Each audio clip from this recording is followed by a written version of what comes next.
Bonjour à tous. Hello. For our conference, I'll say Kwekina. This press conference is being held in Ottawa on Monday, April 14th. With us today are officials to discuss the security of the federal election. There are several of you on stage, so please introduce yourself and your title before speaking. I'm the moderator, Greg Quinn with Market News International. Before we begin, we have an audio safety message. To prevent disruptive and potentially harmful audio feedback incidents that can cause injuries, we remind all in-person participants to keep their earpieces away from microphones at all times. When you aren't using your earpiece, place it face down on the middle of the sticker for this purpose you'll see on the tables. Please consult the cards on the table for guidelines to protect audio feedback incidents. These measures are here to protect the health and safety of all participants, including the interpreters, and so we can conduct our business without interruption. Thank you all for your cooperation. I am guessing you might have a few opening remarks. If so, please go ahead. Allez-y. Good morning. The Cabinet for Communications at the Privy Council Office. I'm joined today by Alan Sutherland, Assistant Secretary to the Cabinet for Machinery of Government and Democratic Institutions at the Privy Council Office, Vanessa Lloyd, Chair of the Security and Intelligence Threats to Election Task Force, Brigitte Walshe, Associate Head, Canadian Centre for Cybersecurity, part of the Communications Security Establishment Canada, and Larisa Galadza, Associate Assistant Deputy Minister of the International Security and Political Affairs Branch at Global Affairs Canada. Les personnes suivantes se joignent à nous virtuellement. Greg O'Hayan, Directeur Général, Police fédérale, Renseignement de sécurité à la Gendarmerie royale du Canada, et Anam Alvi, dirigeant exécutif, Direction des opérations, Service canadien du renseignement de sécurité. I would like to acknowledge that I'm speaking to you from the traditional unceded territory of the Algonquin Anishinaabe people. Lors de la mise à jour de la semaine dernière, nous avons présenté des renseignements sur une opération d'information ciblant la 45e élection générale sur la plateforme des médias sociaux WeChat. Bien que le groupe d'experts ait déterminé que l'activité factice coordonnée ne mine pas la capacité du Canada à tenir des élections libres et équitables, il demeure important pour les Canadiens de comprendre les tactiques de manipulation utilisées en ligne par les acteurs étrangers. Today, in addition to our weekly updates, I'll be discussing the importance of vigilance as we head into a period of increased political discourse. My colleague, Brigitte Walshe, will also be sharing information on phishing, hacks, and leaks. The panel of the Critical Election Incident Public Protocol continues to meet and receive briefings from the Security and Intelligence Threats to Election Task Force, also known as SITE. At this time, the panel has not found any incidents that have impacted Canada's ability to have a free and fair election. Il n'y a pas eu de séances d'information sur de nouveaux sujets à l'intention des partis politiques au cours de la dernière semaine, étant donné qu'il n'y a rien eu d'important à signaler. This week will be a particularly heightened time for political attention as the party leaders will participate in debates on Wednesday and Thursday. The leaders' debates are vitally important for our democratic process. It's a time for Canadians to discuss the issues that matter the most to them and understand the priorities of each candidate. We anticipate, based on past years, that there will be significant online activity during this time. In 2021, the leaders' debates took place on September 8th and 9th. Those days saw exceptionally concentrated discussion of Canadian politics in both languages, particularly on Twitter, which is now known as X. Pour le débat en français et en anglais, il y a eu plus d'activités politiques sur Twitter ces jours-là que le jour de l'élection elle-même. Nous observons des tendances similaires à l'échelle internationale. Il y a eu une activité accrue en ligne autour des débats des chefs. La plus grande part de cette activité correspond au discours public légitime qui est au cœur du processus démocratique. But in some cases, election debates have been subject to false claims that were circulated widely. For example, in September 2024, a post on X falsely claimed that one presidential candidate in the United States wore an earpiece during the debate. That post gained 8 million views, and the story spread out to Facebook and was shared thousands of times. This is what we call disinformation, which is false information that is deliberately intended to mislead the reader. The general purpose of threat actors using disinformation tools is to disrupt, sow discord, undermine trust in democracy, and influence public opinion and voter decisions. Ils peuvent le faire en tentant de promouvoir ou de supprimer certains idiots, de discréditer des personnes, des institutions ou même des sources d'informations crédibles, d'amplifier les divisions sociales ou de manipuler secrètement l'information en ligne. Sometimes threat actors spread disinformation to support a specific agenda, such as the Kremlin's use of disinformation in the invasion of Ukraine. Other times, the goal is to amplify divisions in our society by stirring up hot-button issues. If enough people react to a post, the disinformation takes on a life of its own. The increased levels of political content and heightened time of political interest around the leaders' debates is an opportunity for malign actors to take advantage, manipulate information, and spread disinformation. Malign actors can use multiple tools to do this, including deepfakes or misleading visual and audio, fake accounts and bots to inauthentically amplify content, manipulating algorithms, and paying social influencers to spread the disinformation. Par exemple, le cas dont nous avons parlé la semaine dernière concernant WeChat a montré comment l'information peut être amplifiée de manière coordonnée et factice dans le but de façonner et d'influencer les publics. The online space is particularly vulnerable to disinformation, as many of the most reliable sources of information are absent. This increases the likelihood that Canadians could encounter disinformation that is being shared within their networks, wittingly or unwittingly. À l'approche du débat des chefs de cette semaine, les Canadiens devraient être vigilants à l'égard de l'information qu'ils consomment. Comme il peut être difficile de repérer les cas de manipulation de l'information, nous voulons discuter de certaines des choses à surveiller. Content can be questionable if it provokes an emotional response, particularly with negative or frightening claims, or with bold or extreme statements on a controversial issue. Manipulated information can also contain what is called clickbait, which is purposefully misleading headlines, images, and videos meant to entice you to click on specific links and engage with its content. Il est important de vérifier les sources. Un moyen de le faire consiste à aller chercher sur n'importe quel moteur de recherche bien connu. Vous pouvez également utiliser des outils de vérification des faits pour confirmer la véracité des informations que vous lisez et consulter plusieurs sources pour vous assurer qu'elles correspondent à ce que disent la plupart des experts sur ce sujet. For more of these tips, we encourage Canadians to make use of the tools and resources available on the Democratic Institutions website and CSI's Get Cybersafe website. You can also consult CSIS publications like Foreign Interference NU, which is available in 9 languages.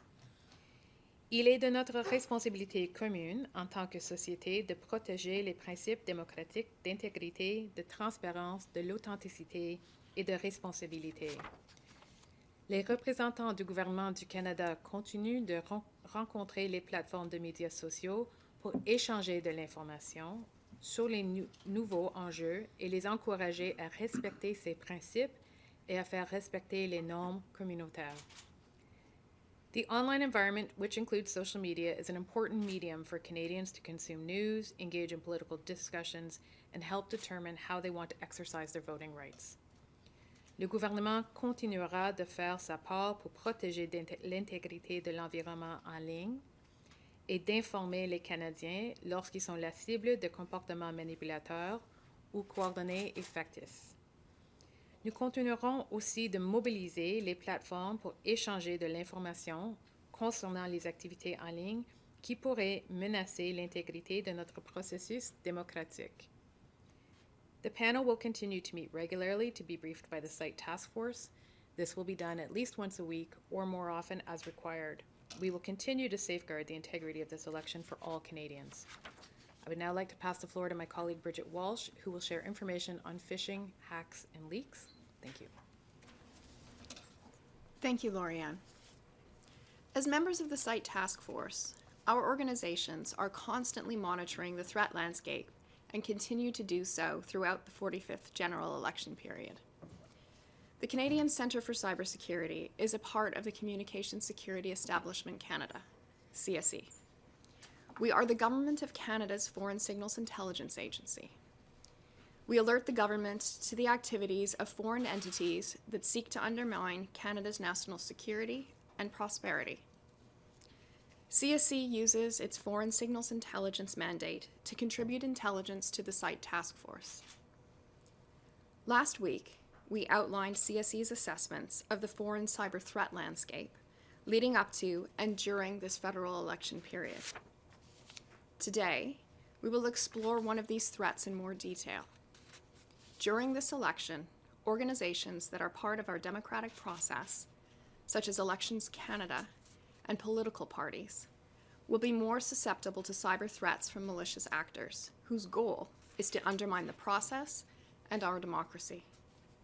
Specifically, our assessment is that Canadian politicians and political parties are likely to be targeted by threat actors attempting to hack into their systems, steal information, and leak that information, known as hack and leak operations. It is likely that politicians and political parties will be targeted by convincing, AI-generating phishing emails in an attempt to conduct these types of operations. Social engineering is a technique used to design emails, websites, and online ads to trick even the most security-savvy person into doing something that's not in their best interest, like sharing personal information, clicking on malicious links, or downloading malicious files. Once a threat actor has access to a device or network, they can steal sensitive information that they may choose to publish or threaten to publish with intent to coerce or influence. A widely reported example of a hack and leak operation occurred during the 2024 presidential election in the United States. In the fall of 2024, the U.S. Department of Justice unsealed an indictment that charges Iran-linked threat actors with conspiracy to hack into accounts of current and former U.S. officials, members of the media, non-governmental organizations, and individuals associated with U.S. political campaigns. According to the indictment, the threat actors gained unauthorized access to personal accounts belonging to people associated with a U.S. presidential campaign, stole documents and emails, then leaked the stolen material to members of the media and to another U.S. presidential campaign. The indictment alleges the activity was part of Iran's continuing efforts to stoke discord, erode confidence in the U.S. electoral process, and unlawfully acquire information relating to former and U.S. officials. This compromise and hack and leak operation is an example of a common strategy. Cyber threat actors use social engineering to compromise a target using phishing before leaking the stolen information publicly. Cette opération de compromission, de piratage et divulgation est un exemple d'une stratégie commune. Les auteurs de cybermenaces utilisent le piratage psychologique pour compromettre une cible au moyen de l'hameçonnage avant de divulguer publiquement les renseignements volés. Overall, we assess that AI is making social engineering attacks more personalized, pervasive, and harder to detect. Nation-states and other sophisticated cyber threat actors still use phishing emails because they remain highly successful to gain access to victims' networks. A growing number of countries, including but not limited to the People's Republic of China, Russia, and Iran, have incorporated fake or deceptive AI into their online tactics. Generative AI tools enable cyber threat actors to create realistic audio and video content impersonating trusted individuals, or deepfakes. These help establish legitimacy and persuade targets. Cyber threat actors use AI to craft personalized phishing emails with convincing and grammatically correct language that mimics human writing styles, making it harder for recipients to identify and filter phishing attempts.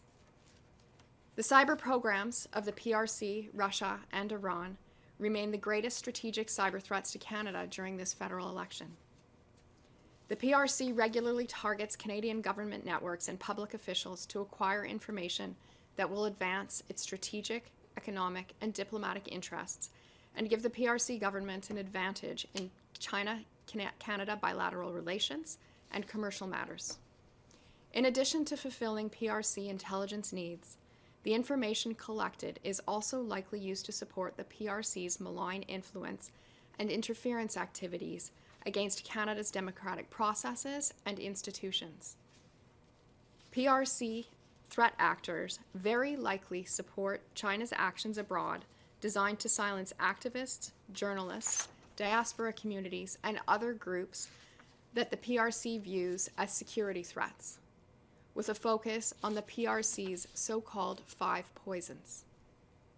PRC actors very likely facilitate transnational repression by monitoring and harassing these groups online and tracking them using cyber surveillance. For example, the PRC has been publicly linked to cyber espionage operations against the Uyghur minority group, including members living in Canada, using spear-phishing emails and spyware. Russia's unpredictable cyber program routinely challenges existing norms in cyberspace and furthers Moscow's ambitions to confront and destabilize Canada and our allies. Russia almost certainly views its cyber program as part of a multi-layered strategy to influence and shape the information environment. Russia and pro-Russia non-state actors remain the most aggressive among attributed actors targeting global elections over the last 2 years. Russia and pro-Russia non-state actors have displayed an ability to create bespoke propaganda designed to enhance its virality and political impact on the target state, which we know includes Canada. Iran is a medium sophistication cyber threat actor, yet it remains a highly potent and effective capability for the Iranian regime. We assess that Iran's cyber threat actors continue to be particularly sophisticated in using social engineering and using it to enhance their cyber targeting. Iran's talent in social engineering is almost certainly allows it to leverage relatively low sophistication cyber tools for intelligence gains. Iran almost certainly uses compelling social engineering campaigns to target sources of intelligence and perceived threats to Iranian regime stability. Iranian cyber threat actors are sophisticated in social engineering, particularly because of their ability to create compelling personas, target emotional vulnerabilities, and leverage a target's professional ambitions. Here's how the process works. The threat actors construct false personas on multiple social media sites. A persona interacts with the target, often building trust and relating with shared interests. The threat actors secretly send a malicious link or file and attempt to gain access to the target's device. This process is relatively unsophisticated, can be done by many other medium sophistication cyber threat actors, and is quite successful. Put together, Iran's global coercive cyber operations present a risk to Canada. Iranian threat actors have performed denial of service attacks and accessed government and private networks to encrypt, wipe, and leak data. Iran has developed a network of hacktivist personas and social media channels that exploit these disruptive events to spread the regime's messages and influence the target society while keeping Tehran's official involvement ambiguous and deniable. CSE leverages all aspects of its mandate and partnerships to defend federal networks and systems of importance to the Government of Canada. We, as Canadians, can be assured that CSE is dedicated to tracking foreign cyber threats to Canada and advancing our cybersecurity. Le CSD met à profit tous les aspects de son mandat, ainsi que les partenariats pour défendre les réseaux fédéraux et les systèmes d'importance pour le gouvernement du Canada. Les Canadiennes et Canadiens peuvent avoir l'assurance que le CST est déterminé à surveiller les cybermenaces étrangères pesant sur le Canada et à améliorer la cybersécurité. When it comes to cyber threats to our election, like those outlined here today, preventing them is part of CSE's 24/7 commitment to our nation's security. CSE has briefed political parties, run cybersecurity operations, and regularly publishes advice and guidance for political parties, voters, education authorities, election authorities, vendors, and information on training for democratic institutions. These organizations are encouraged to contact us at any time for more information. You can find these materials, including specific information on how to protect from phishing and social engineering, on a dedicated webpage on the Cyber Center website called Cyber Threats to Elections, which is also linked in your background material today. We as Canadians can work together, shoulder to shoulder, during this election period to educate ourselves about these threats and increase our resilience, to avoid foreign influence and manipulation, and to freely and confidently cast our vote. Thank you. Merci beaucoup. Let's head to our questions. I understand, like last week, we have until about 11:45 for questions. So one question, one follow-up. If you're online, please use the raise hand function to indicate you have a question, and we'll start with Jim Bronskill of the Canadian Press. Good morning. Concerning the debates, your mention of watching closely for any kinds of messages or deceptive material online, do you have any indication that state-sponsored or state actors are prepared or planning to do anything like this around the Canadian election debates? Maybe Vanessa, I'll turn that to you. I don't know if Brigitte wants to follow up on any of her comments, but I would start by saying that all of the site members will continue to monitor for any attempts of foreign interference with regards to the activities this week, but on an ongoing basis in terms of this democratic process. We remain committed to transparency on emerging issues with Canadians, and we will continue to communicate with the public as required should any issues of concern emerge. And maybe I'll add to say that, in looking at the cyber threat landscape globally, we examined the elections that occurred, 151 elections that occurred across the world in the past couple of years. And in that did see that intent by state actors, and in particular the PRC, Russia, made up the bulk of those cyber threats online to democratic processes that we were able to attribute. Those issues that we saw were in particular the use of artificial intelligence, including things like deep fakes, to promote mis and disinformation. Yeah, just one additional point. So we have seen around the world that areas of heightened political activity are times when there are times of political vulnerability at the same time. In our discussions with social media platforms, that's one of the messages that they have also shared with us, that they, in their work, in terms of ensuring that their community standards are enforced, pay particular attention to these times of heightened activity. And we have heard explicitly that debates are exactly that sort of time. In a past briefing, you mentioned the candidate security program and its availability to candidates in the election.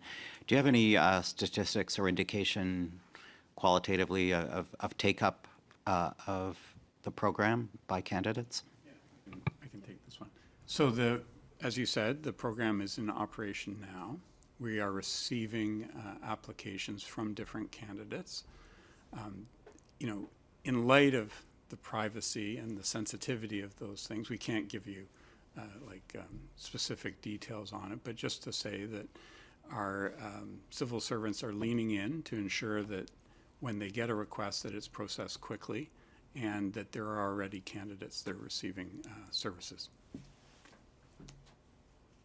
Thank you. Next up, Emily Hawes, Globe and Mail. Hello. I was just wondering, do you have any Canadian-specific issues that foreign interference actors might try and exploit during the debates? Like any like heightened debates in Canada that might be a target, or anything to that effect? It's a great question. Larisa. I can speak to that. I think that in my opening remarks a month ago now, I spoke a little bit to that.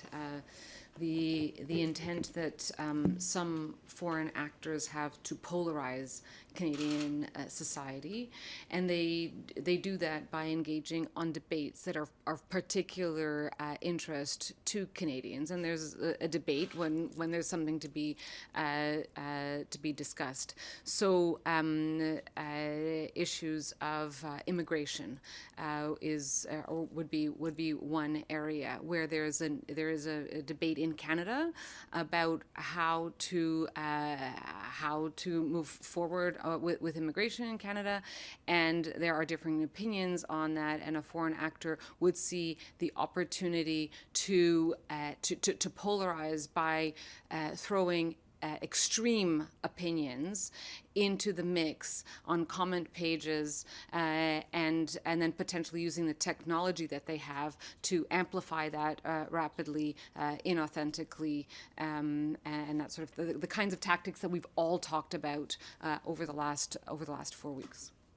Maybe just to build on that, so as Larisa said, it's questions where, and one of the things that we've learned about our adversaries during our experience since 2016 on these issues is that the desire to sow doubt, sow confusion, really builds on existing cleavages and conflicts within society. So the answer to your question is, where there are cleavages and conflicts within society, you may likely look there to find areas that foreign adversaries may wish to exploit. And sorry, I was going to say, maybe if I can add in, that's quite consistent with what we've seen globally as well. Yes. That the threat actors are looking in any nation that they're looking to target to pick up on that information that divides. I'll close just by saying that, as Laurie-Anne mentioned, we do expect this period to be a heightened point of dialogue and attention on Canada around the debates, and certainly all of the site agencies, as you can see by all of us chiming in on this answer, will be monitoring after the debates to ensure that any indications of foreign manipulation of that debate is detected and countered in our efforts to ensure that the election remains free from that foreign interference. Great, thank you. As well, how would you assess the social media companies' job that they're doing in terms of enforcing their own community standards? Did you want to start? And then. So one of the things I'd observe is that in the instances that you've heard before in these tech briefings, that there has been bilateral engagement with the social media platforms, and we're pleased that they followed up with us to have a discussion. And in some cases, they took action consistent with their community standards. Okay, we will. Yes, okay. Riddy Kachela, Hill Times. Thank you so much for answering our questions today.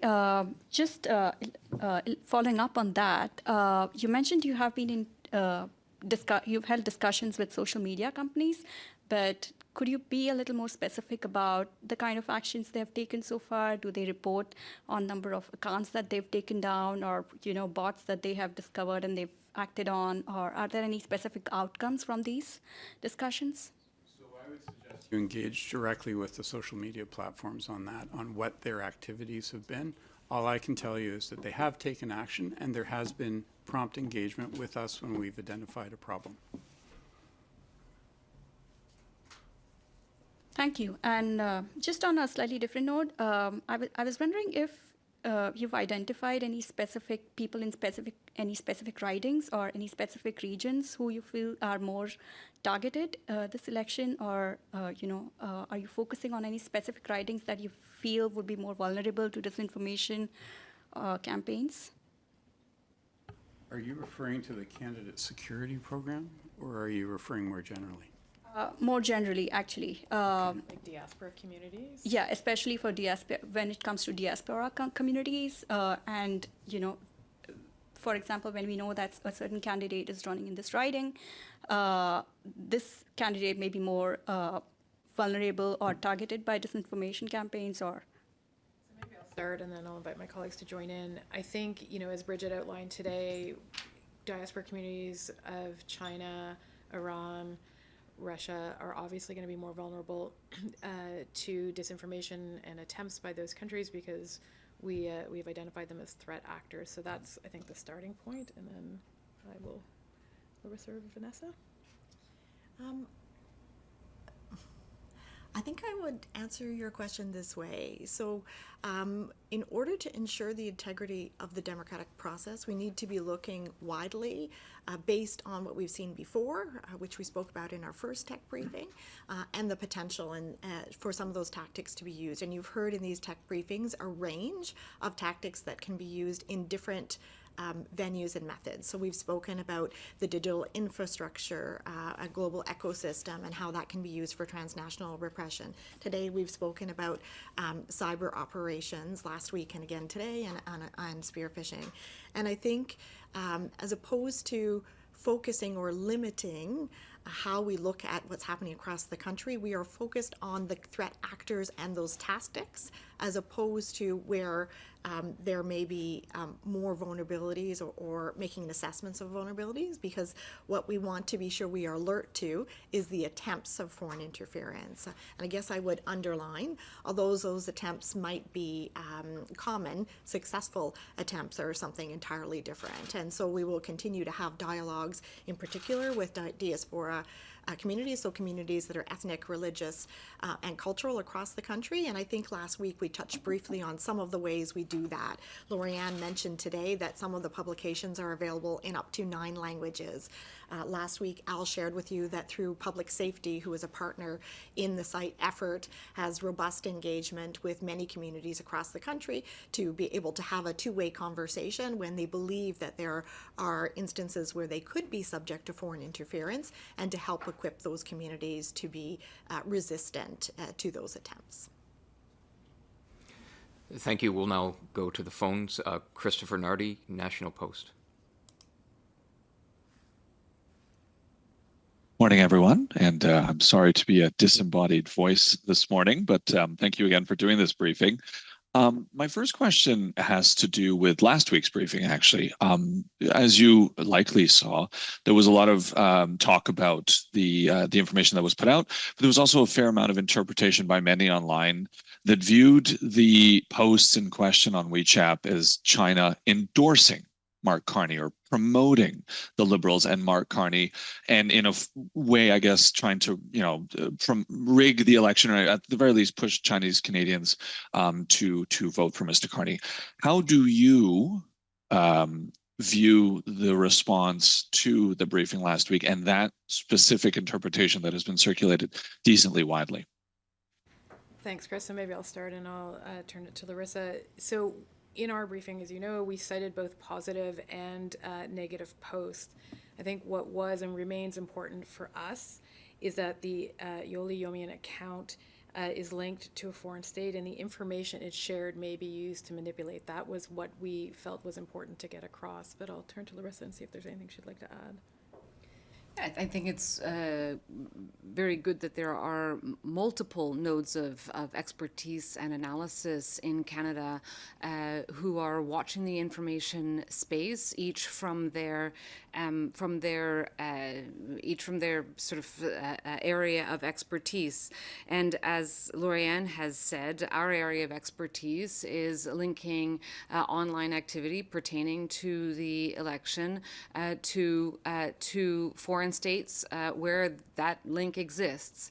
And so that was the most important part of last week's brief, is to say that intelligence, links the Yuli Yumian account on WeChat to PRC state entities. And so whether it's the articles that were amplified about Prime Minister Carney or anything else, it's important for people consuming information from that account to understand that it may be being used to manipulate Canadians' opinions.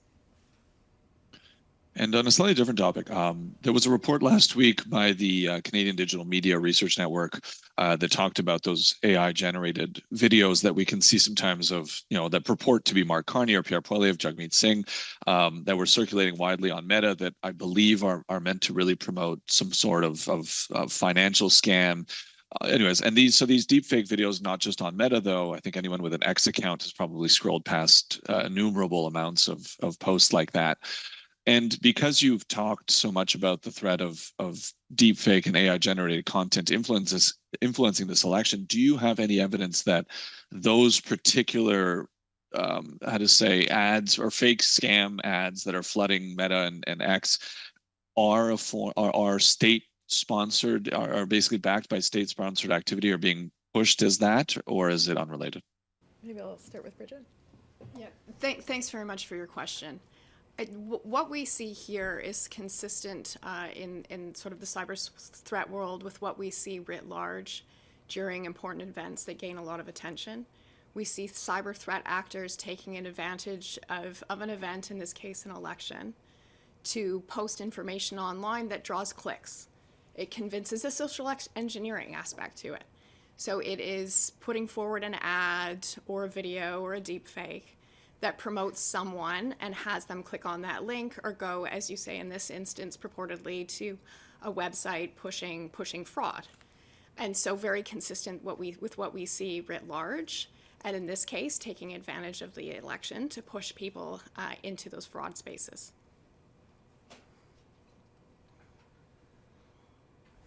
D'accord. Nous avons besoin d'une question en français. Si vous placez sur le bouton pour le main jaune, c'est une bonne idée. Before that, we'll turn to Sam Cooper at the Bureau.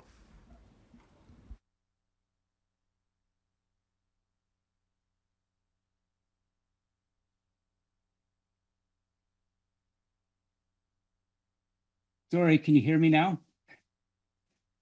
I believe you can hear me. Sorry I was muted.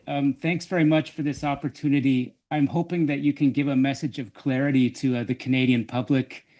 I just want to lay out a few facts. In 2021, we know, because I've read reports, that PRC WeChat disinformation sought to tell the diaspora voters that a vote for Erin O'Toole and the Conservatives would be like a vote for Trump 2.0. The esteemed panel site has already told us very recently that, as my colleague Mr. Nardi laid out, some of the disinformation you have seen was positively promoting Mr. Carney as a strong champion for Canada against aggression from Washington that would seek to make Canada a 51st state. It has just been reported also by some of my colleagues with CBC and the Post, confirmed yesterday, that the Liberal Party of Canada and its war room potentially has been a threat actor to this election in planting confusion and polarizing messages with fake buttons in a Conservative community conference in the past week that would seem to suggest, or actually would suggest, that the Conservatives are part of the cleavage of extremeness in Canada that would be Trump-like and would not trust election results or polling results. I think I've characterized it very accurately.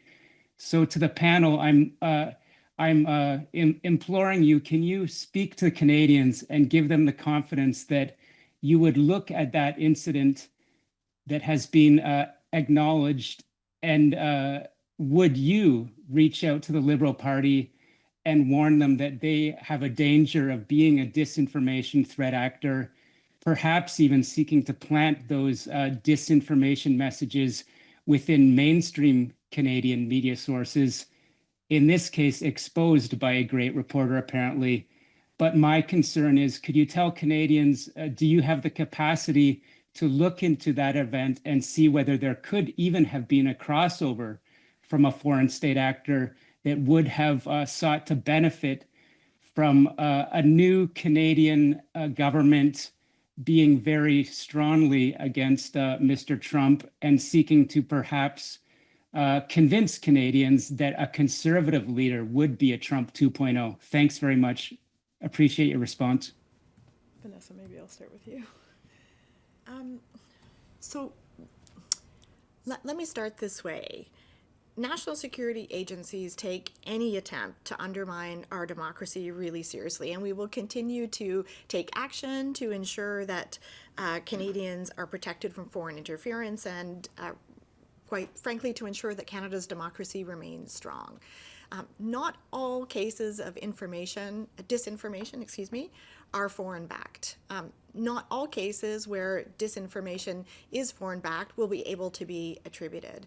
And the Site Task Force, again, as I said earlier, is committed to come forward to speak plainly to Canadians when we identify emerging issues that can be linked to the foreign state actor. And so I make that distinction between those activities that we are specifically monitoring for, which is the range of activities by the hostile state actors that we have seen try to attempt in previous elections to influence our democratic processes using the tactics that we have shared with Canadians over the last several weeks.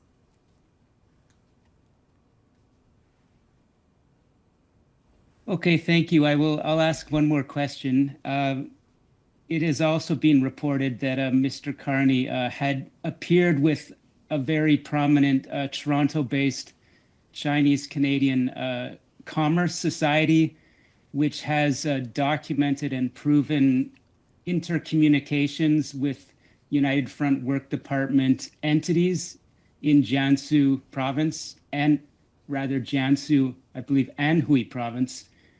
And so the question is, for Mr. Carney appearing in a high-profile Chinese New Year event with very prominent leaders of that Commerce Society that has on its honorary board some Liberal Party members and has, as a past president, a Liberal Party Toronto area riding executive, with those events published on Chinese Canadian media of the Carney meeting with those leaders from the Commerce Group, could that be interpreted within the diaspora as a message that Mr. Carney would be the favored candidate of Beijing?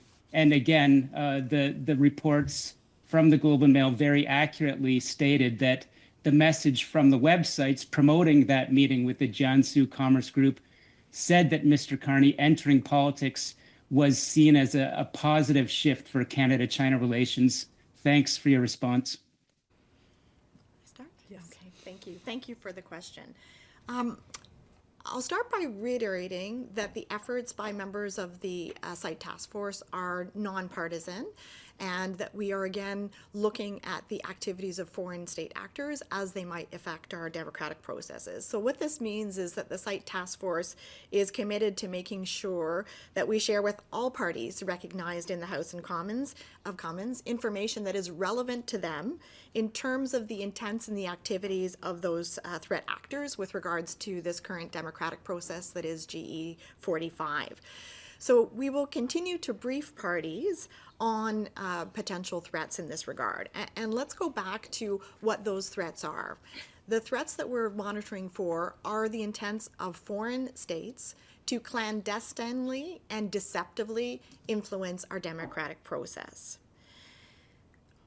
The benefit of these tech briefs and all of the information that has been out in the public domain by virtue of the many reviews related to foreign interference means that the Canadian public, individuals and organizations have quite a bit of information with regards to the tactics used by these hostile state actors, including the PRC, as well as how they have attempted to conduct that influence in the past.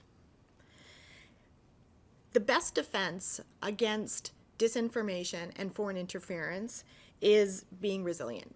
That means that individuals, organizations, campaigns, and candidates can use that information to make themselves resilient to attempts for foreign interference. And that really is what we're trying to achieve through all of these tech briefs. And again, I would reiterate that attempts of foreign interference are not the same thing as successful attempts to foreign interference. And so the opening comments that Laurie-Anne made this morning reiterate that we have not seen any attempts of foreign interference that have been successful in that they have compromised at this point in the campaign any ability for Canada to have a free and fair election with regards to any of the candidates or processes that have unfolded so far in the campaign. Okay, we have time for one last question. Palak Mangat, Parliament Today. Hi, good morning. I'd like an update on your talks with WeChat last week. How did that talk go? Were there any assurances that you got that the company is working to address your concerns? And if so, what are those assurances? Great, thanks for the question, Larisa. Thank you. Thanks for following up on that. Yes, we had a good conversation with Tencent, the parent company of WeChat, and shared with them what we were seeing and had the kind of conversation that we've had with them before and other platforms as well, flagging the content of concern and asking them to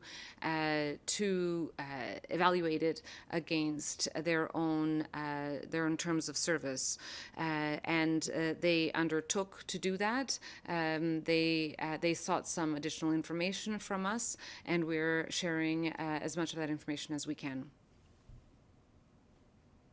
And just as a follow-up, maybe for Ms. Galadza as well, we've talked about a spike in online activity expected this week with the national debate.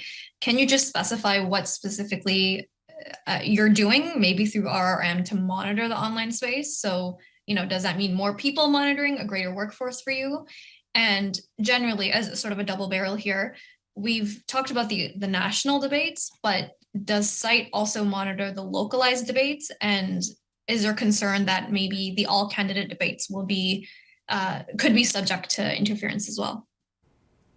I'll answer the first part of that question.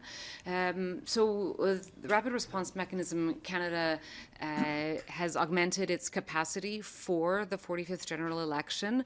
And in the coming week, we will watch, as we have in the last several, for evidence or for activity online that looks inauthentic, that looks manipulated.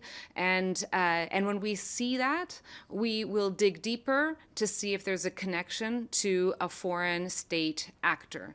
And if that connection is found, we will discuss, bring it to the attention of the other CITE members. It will be discussed, it will be assessed, and it will be brought to the attention of whoever needs to know about it, including Canadians, as appropriate, as we have been doing for the last few weeks. Vanessa, is there anything you'd like to add? Yeah, maybe. Thank you very much for the question. So certainly, as I said earlier, we will be monitoring after the French language and English language debates this week. And your second part of the question was specific with regards to the local level debates. So what I would say there is that the issue of foreign interference really does require a whole of government and whole of society approach. And all Canadians have a role to play in that. In terms of protecting our democratic institutions and these processes. So the Government of Canada has done a lot of effort to educate Canadians, including candidates and the parties, about how foreign state actors might attempt to influence the processes at all levels of government and at all level of political activity. And so what we would encourage candidates involved in those local processes, campaign teams for the parties, as well as the public, if you have concerns that any of those parts that are so important to the democratic debate process in Canada at this time are subject to attempts by a foreign state actor to influence that conversation, please report it to CITE, and the agencies on this panel and as well as our partners are committed to investigate those potential occurrences. Sorry, just to clarify, but is that something... Sorry. Oh, sorry, Yes, thanks. I okay, just want to that's all clarify, the time is we have that today. Thank you very much for your time and attention. Merci, miigwech.